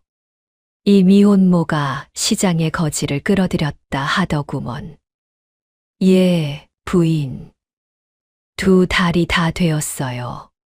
칠성 어멈이 얼른 끼어들었습니다. 분이는 그 말에 가슴이 철렁했지요. 두 달씩이나 거지를 끼고 있었어. 시장에 돌림병이라도 옮으면 어찌 되겠는가. 부인, 그 노인은 돌림병이 아닙니다. 내가 어찌 아느냐. 의원이라도 부른 게냐? 가난한 미혼모가 시장 한 구석에 자리를 펴고 있는 것도 시장의 부끄러움이거늘 거지까지 끌어들였다니. 시장 안주인의 도리로 두고 볼 수가 없다. 부인, 한 번만 너 그러이. 분이라 했느냐. 오늘부로 너의 시장 자리를 거두겠다. 부인, 오늘 떡을 다 팔거든 자리를 비우거라. 내일부터는 이곳에 광주리를 펴지 말거라. 분이의 얼굴이 새하얗게 질렸습니다. 시장 자리를 잃으면 분이와 다나는 당장 먹을 것이 없어지지요. 분이는 한참을 떨다가 결국 그 자리에서 무릎을 꿇었습니다. 부인, 한 번만 너그러이 봐주십시오. 무릎을 꿇어도 소용없다. 부인, 제가 가진 게 이 떡 자리뿐입니다. 이 자리가 없으면 저 어린 것이 굶습니다. 내 처지가 그러니 미리 자리를 잡지 말았어야지. 부인, 그 어른은 거지 같으나 거지가 아니십니다. 무엇이 어찌하다는 게냐. 그 어른은 그저 잠시 길에서 추위에 쓰러지신 분일 뿐입니다. 곧 길을 떠나실 거예요. 한 번만 너그러이 봐주십시오. 분이의 목소리가 떨렸습니다. 다나는 작은 손으로 분이의 어깨를 꼭 잡고 함께 무릎을 꿇었지요. 부인, 우리 엄마 자리 거두시지 말아주세요. 이 작은 것이 어찌 그런 말을. 부인, 우리 엄마는 새벽마다 떡을 찌세요. 떡 자리가 없으면 우리 엄마 손이 헛수고가 돼요. 부인, 한 번만요. 우리 할아버지가 곧 가실 거예요. 한 번만요. 박씨 부인은 다나의 작은 얼굴을 한참을 내려다보았습니다. 그러고는 천천히 입을 열었지요. 보름을 주마. 부인, 보름 안에 그 거지 노인을 내보내라. 보름 후에도 거지가 내 집에 있으면 그날부로 자리를 거둘 것이다. 부인, 고맙습니다. 고맙다는 말은 그날에 보자. 박씨 부인은 그렇게 말하고 다시 가마에 올랐습니다. 시장 사람들이 일제히 고개를 숙여 가마를 배웅했지요. 분이는 무릎을 꿇은 채로 한참을 일어나지 못했습니다. 다나는 작은 손으로 분이의 어깨를 가만히 쓸어 주었지요. 엄마, 일어나세요. 그래. 엄마, 부인이 한 번 봐주셨어요. 그래, 다나야. 분이는 일어나 떡 광주리를 챙겼습니다. 그날 떡은 거의 팔리지 않았지요. 시장 사람들은 박씨 부인의 말을 듣고 분이의 자리에 가까이 오지 않았습니다. 분이는 결국 떡을 광주리에 도로 담고 일찍 시장을 떠났지요. 집으로 돌아오는 길은 평소보다 더 무겁게 느껴졌습니다. 다나는 분이의 옷자락을 꼭 잡고 종종 걸음을 쳤지요. 엄마, 왜 그러느냐? 엄마, 보름 후에 할아버지가 가셔야 해요? 그래야 한단다. 왜요? 할아버지가 우리한테 패 끼치지 않으세요? 부인이 그렇게 말씀하셨잖느냐. 엄마, 할아버지 가시면 안 돼요. 다나야, 할아버지가 가시면 오키 언니가 또 외로우셔요. 분이는 잠시 걸음을 멈췄습니다. 다나의 작은 얼굴을 가만히 내려다보았지요. 그러고는 무릎을 굽혀 다나와 눈을 마주했습니다. 다나야. 네. 우리는 우리 처지를 알아야 한다. 할아버지를 모실 수 있는 데까지 모시고 그 후에는 할아버지를 보내드려야 한다. 엄마, 그래도 엄마도 마음이 아프단다. 분이는 다나의 작은 손을 꼭 잡았습니다. 다나의 눈에 눈물이 그렁그렁 맺혔지요. 분이는 그 눈물을 손으로 닦아주고는 다시 다나의 손을 잡고 걸었습니다. 집에 돌아온 분이는 노인의 방 문 앞에서 한참을 망설였습니다. 그러나 결국 분이는 입을 열지 못했지요. 노인에게 보름 안에 떠나달라는 말을 분이는 도저히 자기 입으로 할 수가 없었습니다. 그러나 그날 밤이었습니다. 분이가 부엌에서 떡살을 씻고 있는데 노인이 천천히 부엌 문 앞으로 다가왔지요. 낭자, 어르신, 어찌 일어나셨어요? 누워 계세요. 낭자, 잠시만 앉아보시오. 분이는 떡살에서 손을 빼고 앞치마에 닦았습니다. 그러고는 노인 앞에 무릎을 꿇고 앉았지요. 예, 어르신. 오늘 시장에서 무슨 일이 있었소? 낭자, 늙은이가 듣고 있었소. 다나가 자기 어미와 나누는 말을 다 들었소. 분이는 고개를 떨구었습니다. 노인의 그 한마디의 분이는 더 숨길 수가 없었지요. 어르신. 낭자. 네. 늙은이가 떠날 시간이 가까워졌소. 어르신, 그게 아니라 낭자, 늙은이가 처음부터 알고 있던 것이요. 낭자에게 폐를 끼치고 있다는 것을. 두 달이나 폐를 끼친 것은 늙은이의 부끄러움이요. 어르신, 어른께서 부끄러우실 일이 아닙니다. 낭자. 네. 늙은이는 보름이 채 차기 전에 떠날게요. 어르신. 다나에게 가르쳐 줄 글자가 아직 많이 남았소만 그것은 다음 사람이 가르치게 될게요. 분이는 한참을 입을 열지 못했습니다. 노인의 그 단정한 목소리의 분이는 차마 무어라 답할 수가 없었지요. 그때 노인이 다시 입을 열었습니다. 낭자, 한 가지 부탁이 있소. 말씀하세요, 어르신. 다나를 잠시 부르시오. 다나를요? 그렇소. 다나에게 한마디만 남기고 가고 싶소. 문희는 다나를 불렀습니다. 다나는 잠에서 깨어 종종걸음으로 부엌으로 나왔지요. 노인은 다나의 작은 손을 자기 두 손으로 가만히 감쌌습니다. 다나야. 네, 할아버지. 할아버지가 곧 떠난다. 다나야, 할아버지가 떠나도 슬퍼하지 말거라. 할아버지, 가지 마세요. 다나의 눈에서 눈물이 후두둑 떨어졌습니다. 노인의 가슴 위에 다나의 작은 눈물이 떨어져 흩어졌지요. 노인은 다나의 작은 머리를 가만히 안았습니다. 다나야, 할아버지, 가시지 마세요. 우리 같이 살아요. 다나야, 할아버지가 너에게 줄 것이 있다. 노인은 품속에서 옥놀이개를 꺼냈습니다. 호롱불 빛에 옥이 다시 한번 은은하게 빛났지요. 노인은 그 옥놀이개를 다나의 작은 손바닥 위에 올려놓았습니다. 이것을 가지거라.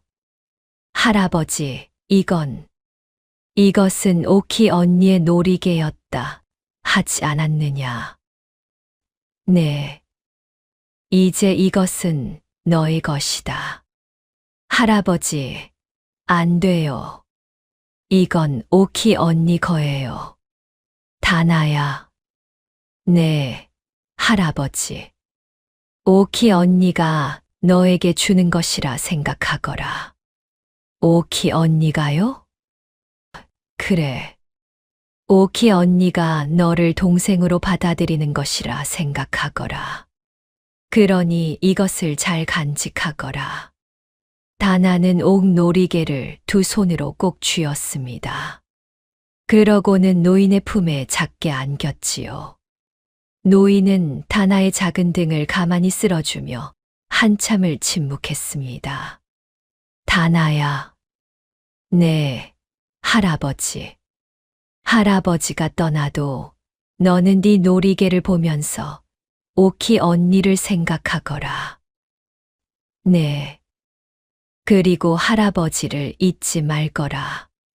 할아버지, 저는 할아버지를 잊을 수 없어요.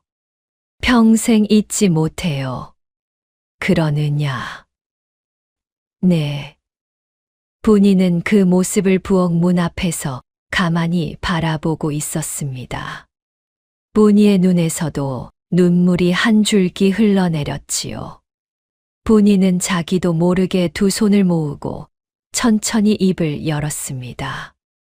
어르신, 떠나시기 전에 한 가지만 여쭙겠습니다. 무엇이오, 낭자?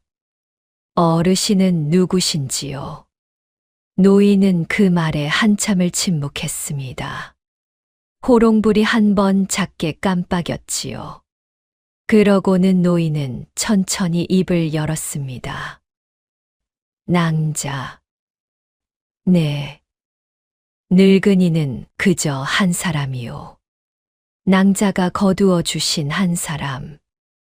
어르신. 낭자, 그 이상은 묻지 말아 주시오. 분이는 더 묻지 않았습니다. 그저 고개를 깊이 숙여 인사했지요. 그날 밤 분이는 잠을 이루지 못했습니다. 다나는 옥놀이개를 작은 두 손에 꼭 쥔 채 잠이 들었지요. 옥은 다나의 작은 손바닥 안에서 가만히 빛나고 있었습니다. 노인이 떠나기로 한 보름이 가까워졌습니다. 분이는 그 보름이 다가올수록 마음이 무거워졌지요. 노인은 매일 더 가벼이 걸을 수 있게 되어 부엌 앞 작은 마당까지 나와 다나와 함께 햇볕을 쬐기도 했습니다. 그러나 그 평온한 모습 뒤로 분이는 노인이 곧 떠나야 한다는 것을 잊지 못했지요. 보름이 지나기 사흘 전 새벽이었습니다. 시장 가운데에서 다시 가마 소리가 들려왔지요. 박씨 부인이었습니다. 미혼모, 자네 자리는 아직도 이 시장에 있구먼. 예, 부인. 오늘이 보름이지. 사흘 더 남았습니다. 그 거지 노인은 떠났는가? 아직 떠나시지 못했습니다. 무엇이? 박씨 부인의 눈매가 다시 차가워졌습니다. 분이는 그 자리에서 또 무릎을 꿇었지요. 부인, 한 번만 더. 미혼모, 너는 어찌 매번 무릎만 꿇느냐? 약속을 지킬 마음이 있느냐? 부인, 그 어른께서 발이 아직 다 낫지 않으셨어요. 한 번만 더 시간을 주시면 발이 안 낫는다는 핑계는 언제까지 댈 게냐? 그때였습니다. 시장 한 구석에서 한 노인이 천천히 걸어 나왔지요. 해진 잿빛 두루마기에 흰 수염이 가지런히 다듬어진 노인이었습니다. 김 대감이 분이의 뒤를 따라 시장에 나와 있었던 것이지요. 박씨 부인의 시선이 노인에게 꽂혔습니다. 노인은 박씨 부인 앞으로 천천히 걸어가 가만히 고개를 숙였지요. 부인, 이자가 그 거지로구먼. 부인, 한 가지만 들어주시오. 무엇이냐? 늙은이가 분이 낭자에게 폐를 끼친 것은 분이 낭자의 죄가 아니오. 모든 잘못은 늙은이가 청에 머문 데 있소. 박씨 부인은 잠시 멈칫했습니다. 노인의 그 단정한 말투에 박씨 부인은 자기도 모르게 한 발짝 뒤로 물러섰지요. 너 이름이 뭐냐? 늙은이는 김가요. 김가, 어디 사는 김가냐? 한양 변두리 어디든 사는 김가요. 부인, 늙은이가 한 달 안에 반드시 떠날게요. 그러니 분이 낭자의 자리는 거두지 마시오. 한 달이라. 한 달이요. 늙은이의 약속이요. 박씨 부인은 노인을 한참을 바라보았습니다. 노인의 눈빛에는 거지의 빛이 없었지요. 그 깊고 그윽한 눈을 마주한 박씨 부인은 자기도 모르게 입을 다물었습니다. 한참을 침묵하던 박씨 부인이 결국 입을 열었지요. 한 달이다. 한 달 안에 떠나거라. 한 달 후에도 이 자리에 거지가 있다면 그날부로 자리를 거둘 것이다. 고맙소, 부인. 박씨 부인은 가마에 올라 시장을 떠났습니다. 분이는 그제야 천천히 일어섰지요. 노인은 분이를 바라보며 작게 미소 지었습니다. 낭자, 미안하오. 늙은이가 또 한 달을 받아냈소. 어르신, 어찌 시장에 나오셨어요? 낭자가 무릎을 꿇는 모습을 더는 늙은이가 보고만 있을 수가 없었소. 낭자, 한 달은 늙은이가 떠나기에 충분한 시간이요. 분이는 그 말에 답하지 못했습니다. 다나는 노인의 손을 꼭 잡고 함께 집으로 돌아왔지요. 그날부터 시간은 빠르게 흘러갔습니다. 정월의 모진 추위가 풀리고 입춘이 지나고 한양 거리에 햇볕이 따스해지기 시작했지요. 길가에 얼었던 흙이 풀리고 골목 한편의 작은 새싹들이 고개를 내밀었습니다. 분이의 떡 자리에는 단골이 늘어 박씨 부인 앞에서 한 번 무릎을 꿇은 그 미혼모의 얘기가 시장에 한 번 돌고 나서 오히려 사람들이 분이의 자리를 더 찾았지요. 애 어미가 사람의 도리를 아는 사람일세. 양반 부인 앞에서도 거지 노인을 두둔했다지. 애 어미는 마음이 곱구먼. 분이의 떡 자리는 차츰 시장 가운데에서 사람들이 자주 찾는 자리가 되어갔습니다. 노인은 그 모습을 멀리서 가만히 바라보았지요. 노인의 눈빛은 한층 깊어져 있었습니다. 그렇게 한 달이 흘렀습니다. 노인이 분이의 작은 초가에 머문 지 100일째 되는 날이었지요. 그날은 봄날이었습니다. 한양의 살구꽃이 한창 피어나고 골목골목에 꽃향기가 흘렀지요. 낭자. 그날 아침 노인이 분이를 불렀습니다. 네, 어르신. 이제 갚을 빚을 갚으러 갑니다. 어르신. 늙은이가 그동안 너무 큰 폐를 끼쳤소. 어르신, 어디로 가시려는지요? 노인은 잠시 입을 다물었습니다. 그러고는 천천히 입을 열었지요. 낭자가 모르는 곳이요. 낭자, 묻지 말아주시오. 분이는 더 묻지 않았습니다. 그저 고개를 깊이 숙였지요. 그날 노인은 평소처럼 다나와 함께 글을 익혔습니다.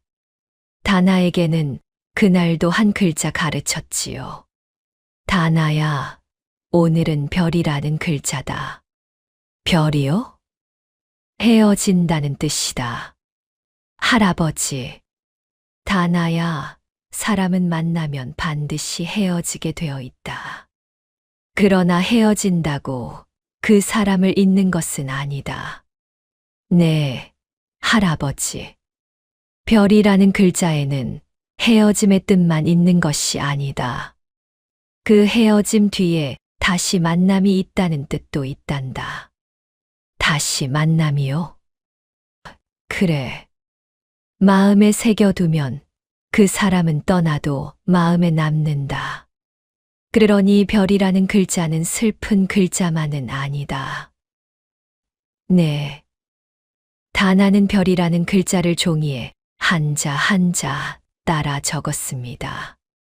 노인은 그 모습을 가만히 바라보다 다나의 작은 머리를 쓸어 주었지요. 그날 밤이었습니다. 분이가 다나를 재우고 부엌으로 나오자 노인이 마당에 단정히 서 있었습니다. 해진 잿빛 두루마기를 가지런히 여미고 흰 수염을 정성껏 다듬은 노인이었지요. 노인은 분이를 보자 천천히 다가왔습니다. 낭자, 어르신, 다나도 일으켜 주시오. 네. 분이는 다나를 깨워 마당으로 데리고 나왔습니다. 다나는 잠에 취한 눈을 비비며 노인 앞에 작게 섰지요. 노인은 그 자리에서 분이와 다나를 향해 천천히 무릎을 꿇었습니다. 그리고 두 손을 모아 깊이 절을 했지요. 어르신, 어르신, 일어나세요. 낭자, 다나야, 받아주시오. 어르신, 저희가 어찌 어른의 절을 받겠어요. 낭자, 늙은이가 평생 갚을 빚을 졌소. 어르신, 낭자가 늙은이에게 베푼 정성은 늙은이의 평생을 다해도 갚지 못할 빚이요. 그러니 이 절은 받아주시오. 분이는 차마 더 만류하지 못했습니다. 노인은 단정히 무릎을 꿇고 깊이 또 깊이 절을 했지요. 그러고는 천천히 일어섰습니다. 노인의 눈가에는 작은 물기가 어려 있었지요.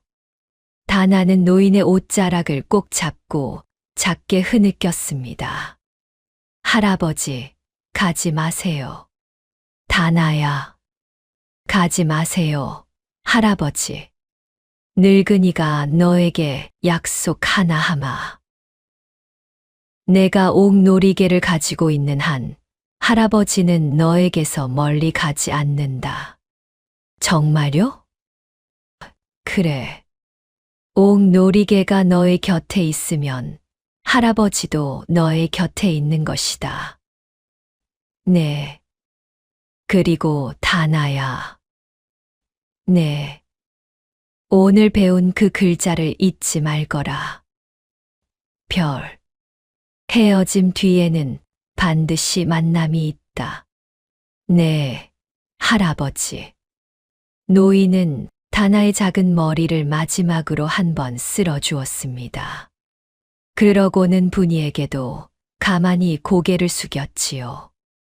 낭자, 부디 오래오래 다나와 함께 잘 살아주시오.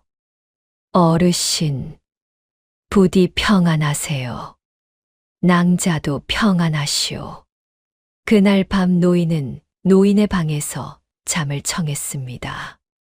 분이는 다나를 자기 옆에 누이고 한참을 잠들지 못했지요. 다나의 작은 손에는 옥놀이개가 꼭 쥐어져 있었습니다. 이튿날 새벽이었습니다. 분이는 평소처럼 일어나 부엌으로 나갔지요. 노인의 방 문 앞을 지나치며 분이는 가만히 안을 들여다보았습니다. 노인은 없었습니다. 소미불은 단정히 개어져 머리맡에 놓여 있었고 노인의 해진 두루마기도 집신도 그 자리에서 사라져 있었지요. 다만 그 자리에 작은 종이 한 장이 놓여 있었습니다. 노인이 한문으로 적은 글이었지요. 분이는 한문을 다 읽지 못했습니다. 그러나 그 글의 마지막에 단정한 한 줄이 적혀 있었지요. 평생 갚을 빚을 졌소. 김창섭에. 그제야 분이는 노인의 함자를 알았습니다. 김창섭. 그러나 그 이름이 분이에게 무엇을 뜻하는지 분이는 알지 못했지요. 엄마. 뒤에서 다나의 작은 목소리가 들려왔습니다. 다나가 잠에서 깨어 분이의 옷자락을 잡고 있었지요. 다나야. 엄마, 할아버지가 어디 가셨어요? 할아버지가 가셨다. 할아버지가 가실 곳에서 잘 사실 거다. 다나의 눈에서 눈물이 후두둑 떨어졌습니다. 그러나 다나는 소리 내어 울지는 않았지요. 그저 옥놀이개를 작은 두 손에 꼭 쥐고 가만히 노인이 머물던 방을 들여다보았습니다. 엄마, 왜 그러느냐? 할아버지가 약속하셨어요. 무슨 약속을? 제가 옥놀이개를 가지고 있으면 할아버지도 제 곁에 있다고요. 그래, 그러셨지. 엄마, 그럼 할아버지는 멀리 안 가셨어요. 분이는 다나를 가만히 안았습니다. 다나의 작은 어깨가 미세하게 떨리고 있었지요. 분이는 다나의 등을 가만히 쓸어주며 부엌으로 들어갔습니다. 그날도 분이는 떡살을 씻었지요. 다나도 옆에 앉아 옥놀이개를 두 손에 꼭 쥐고 시루를 가만히 들여다보았습니다. 엄마, 떡님이 오늘도 우리 떡 봐주실 거예요. 그래. 할아버지도 떡님께 빌어주실 거예요. 그래, 다나야. 분이는 그날도 새벽에 떡을 찌고 광주리를 챙겨 시장에 나갔습니다. 다나도 분이를 따라 시장에 나갔지요. 시장 한 구석 분이의 자리에는 그날도 단골들이 다가왔습니다. 분이는 평소처럼 떡을 펴고 다나는 평소처럼 작은 목소리로 외쳤지요. 엄마, 갓 찐 떡이에요. 분이는 그저 묵묵히 떡을 팔았습니다. 노인이 떠난 빈자리에 분이의 마음 한 구석이 텅 비어 있었지만 분이는 그것을 입 밖에 꺼내지 않았지요. 사람이 한 번 들어왔다 떠나는 것은 분이가 살아오면서 처음 겪는 일이 아니었습니다. 그러니 분이는 그저 자기 자리를 지킬 뿐이었지요. 분이는 그때 알지 못했습니다. 그날이 노인이 떠난 마지막 날이 아니라는 것을. 그리고 그 다음 날 시장 한 구석 자기 떡 자리 앞에 한 채의 비단 가마가 멈춰 서리라는 것을. 노인이 떠난 다음 날 새벽이었습니다. 분이는 평소처럼 떡을 찌고 다나와 함께 시장으로 향했지요. 살구꽃 향기가 골목골목 흘러들고 길가흙은 부드럽게 풀려 있었습니다. 분이의 손에는 광주리가, 다나의 손에는 작은 옥놀이개가 꼭 쥐어져 있었지요. 엄마, 오늘은 햇볕이 따뜻해요. 그래, 봄이 정말 왔구나. 엄마, 할아버지도 따뜻한 곳 가셨겠지요. 그래야지. 분이는 시장 한 구석 자기 자리에 광주리를 펴고 떡을 가지런히 늘어놓았습니다. 다나는 그 옆에 앉아 옥놀이개를 두 손에 꼭 쥐고 가만히 시장을 바라보았지요. 해가 한 뼘쯤 떠올랐을 무렵이었습니다. 시장 가운데 큰 길에서 갑자기 사람들이 술렁이기 시작했지요. 무슨 일인가? 가마가 들어오는데 보통 가마가 아닐세. 비단 가마야. 사대문 안에서 들어오는 비단 가마라고. 분이도 고개를 들어 큰 길 쪽을 바라보았습니다. 정말 비단으로 둘러진 가마 한 채가 시장 한가운데로 들어오고 있었지요. 가마꾼 넷이 가마를 메고 앞에는 시종 둘이 길을 트고 뒤에는 호위, 무사 둘이 따르고 있었습니다. 가마에 매단 비단 자락이 봄바람에 가만히 흔들렸지요. 시장 사람들이 일제히 길을 비켰습니다.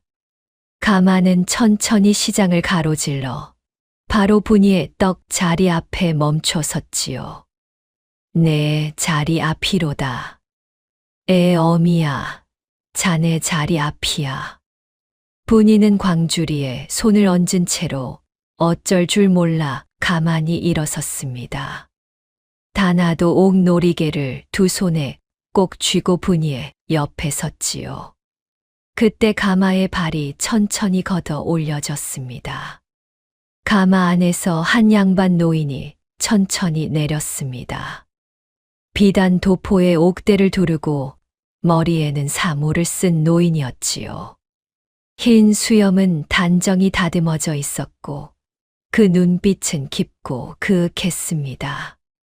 분이는 그 얼굴을 보고 그 자리에서 숨이 멎었지요. 어르신. 분이가 작게 소리를 질렀습니다. 다나가 옥놀이개를 두 손에 꼭 쥔 채 노인 앞으로 종종걸음으로 다가갔지요. 할아버지. 다나야. 할아버지, 할아버지. 다나는 노인의 비단 도포 자락에 작은 얼굴을 묻었습니다. 노인은 그 작은 머리를 가만히 쓸어 주었지요. 그러고는 분이를 향해 천천히 다가왔습니다. 낭자, 어르신, 늙은이가 다시 왔소. 어르신, 그 옷차림은.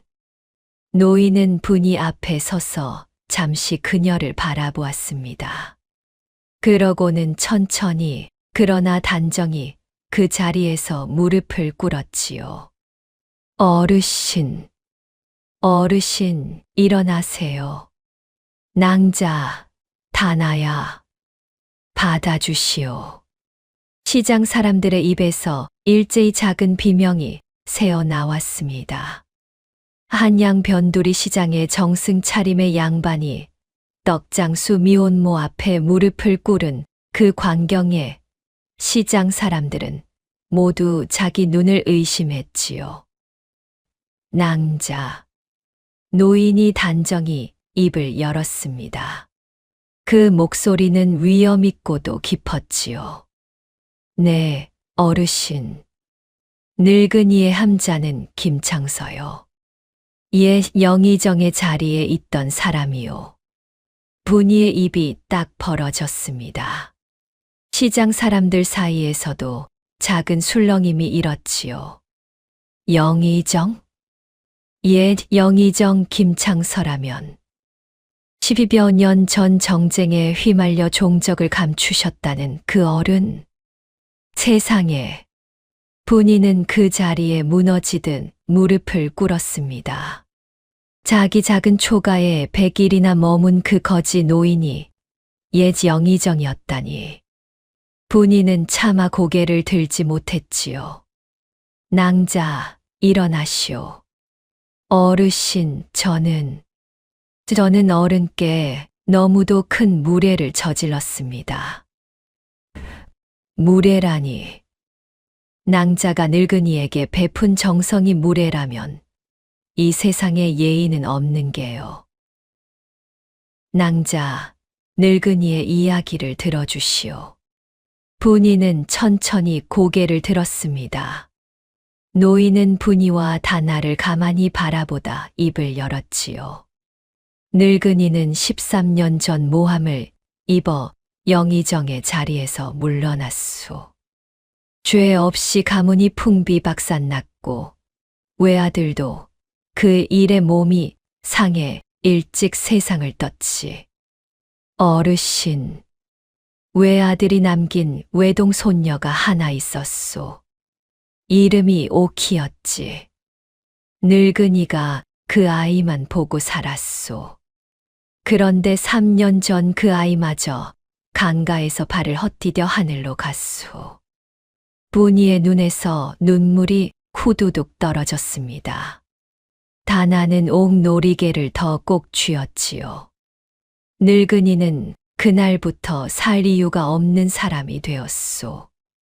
그래서 거지 행색을 하고 한양거리를 떠돌기 시작했지. 사람들이 거지를 어찌 대하는가? 진정 사람의 마음을 가진 자가 아직 이 땅에 남아있는가? 그것을 보고 싶었소. 어르신, 한양의 시장이며 골목을 다 떠돌았소. 사람들은 거지를 다 외면하더이다. 어떤 자는 침을 뱉었고 어떤 자는 발길질을 했지. 그러던 어느 한겨울 새벽 늙은이가 그만 한양 변두리 시장 한 구석에 굶어 쓰러졌소. 낭자가 늙은이를 거두어 주셨소. 자기 떡 한 그릇을 죽으로 바꿔 늙은이의 입에 흘려 넣어 주셨고 자기 다홍 치마 끝단을 찢어 늙은이의 동상 걸린 발을 감싸 주셨지. 자기 좁쌀이 모자라는데도 늙은이를 100일을 모셨소. 분이는 고개를 깊이 숙였습니다. 시장 사람들은 모두 그 이야기를 들으며 자기 입을 가렸지요. 늙은이가 한양을 떠돌며 만난 사람이 100명이 넘었소. 그러나 이 한 사람만이, 분이 낭자, 이 한 사람만이 늙은이를 진정으로 거두어 주었소. 100일이 지난 어제 늙은이의 옛 가신들이 한양에 다시 들어와 임금께 진실을 상소했소. 늙은이의 누명이 풀렸고 가문이 다시 일어섰지. 그러나 늙은이가 가장 먼저 한 일은 이 시장에 다시 오는 일이었소. 분이는 두 손으로 얼굴을 가렸습니다. 다나는 노인의 비단 도포 자락을 꼭 잡고 작게 흐느끼고 있었지요. 다나야. 네, 할아버지. 내 손에 쥐고 있는 그 옥 놀이개가 할아버지의 죽은 손녀 오키의 놀이개임을 너도 안다. 네. 오키는 그 놀이개를 평생 차고 다녔다. 오키가 강가에서 사고를 당했을 때 그 놀이개만 늙은이의 손에 돌아왔지. 늙은이는 그 놀이개를 늘 품에 넣고 다녔다. 할아버지, 다나야, 그 놀이개를 너에게 준 것은 늙은이가 너를 오키의 동생으로 또 늙은이의 손녀로 받아들이기로 한 것이다. 다나는 작은 두 손으로 옥 놀이개를 가만히 받쳐 들고 노인을 올려다보았습니다. 할아버지, 정말요? 그래. 너는 오늘부터 늙은이의 친손녀다. 그리고 너희 어머니 분이 낭자는 늙은이의 양손녀다. 어르신. 분이의 얼굴이 새하얗게 질렸습니다. 노인은 분이의 두 손을 가만히 잡았지요. 낭자, 늙은이가 낭자에게 진 빚을 이렇게밖에 갚을 길이 없소. 늙은이의 손녀로 받아주시오. 어르신, 저는 양반의 자식이 아닙니다. 어른의 가문에 누가 됩니다. 누라니. 늙은이가 거지 행색으로 백일을 길에서 떠돌 때 그 누구도 늙은이를 사람으로 봐주지 않았소. 낭자만이 늙은이를 사람으로 봐주셨지. 가문의 명예란 그 마음을 알아보는 자에게 있는 것이오. 낭자, 받아주시오. 분이는 결국 그 자리에서 두 손을 모으고 깊이 절을 했습니다. 노인도 분이를 가만히 일으켰지요. 그때였습니다. 시장 한 구석에서 가마 하나가 또 들어왔습니다. 박씨 부인의 가마였지요. 박씨 부인이 가마에서 내려 그 광경을 보고는 한참을 말을 잇지 못하다 결국 분이의 앞으로 천천히 다가왔습니다. 그러고는 그 자리에서 무릎을 꿇었지요.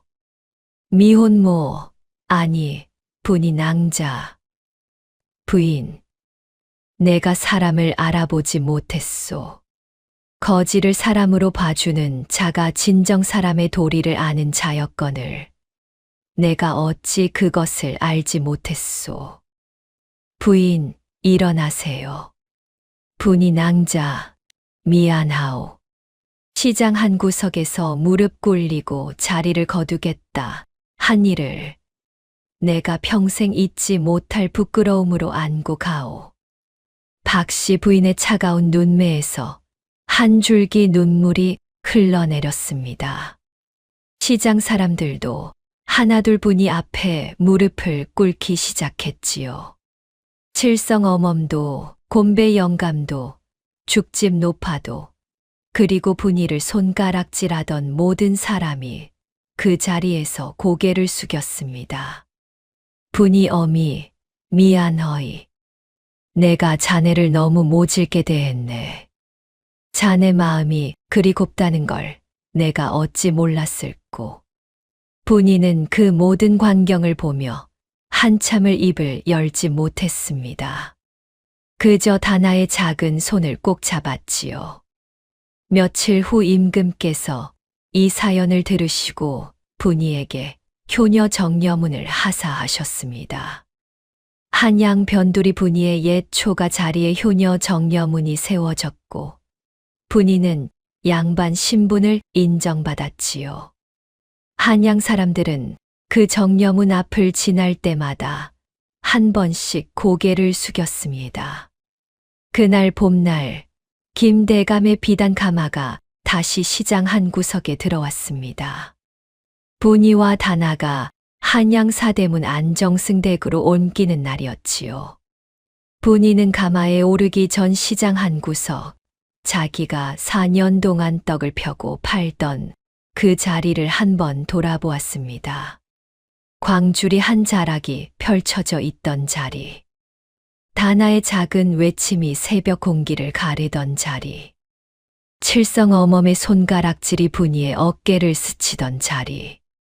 그리고 한겨울 새벽 굶어 쓰러진 한 거지 노인이 누워있던 자리. 분이의 다홍 무명 치마는 그날도 끝단이 찢긴 채로였습니다. 노인의 발을 감쌌던 그 끝단. 분이는 그 치마를 일부러 입고 가마에 올랐지요. 다나는 작은 두 손에 옥놀이개를 꼭 쥐고 분이 옆에 앉았습니다. 엄마, 왜 그러느냐? 오키 언니가 우리를 보고 있어요. 그래, 다나야. 엄마, 할아버지도 우리를 보고 있어요. 그래. 엄마, 우리는 이제 외롭지 않아요. 분이는 다나를 가만히 안았습니다. 가마의 발이 천천히 내려졌고 가마꾼들이 가마를 들어 올렸지요. 가마는 봄볕이 가득한 골목을 지나 한양 사대문 안정승댁을 향해 천천히 떠났습니다. 시장 사람들이 길가에 쭉 늘어서서 가마를 배웅했지요.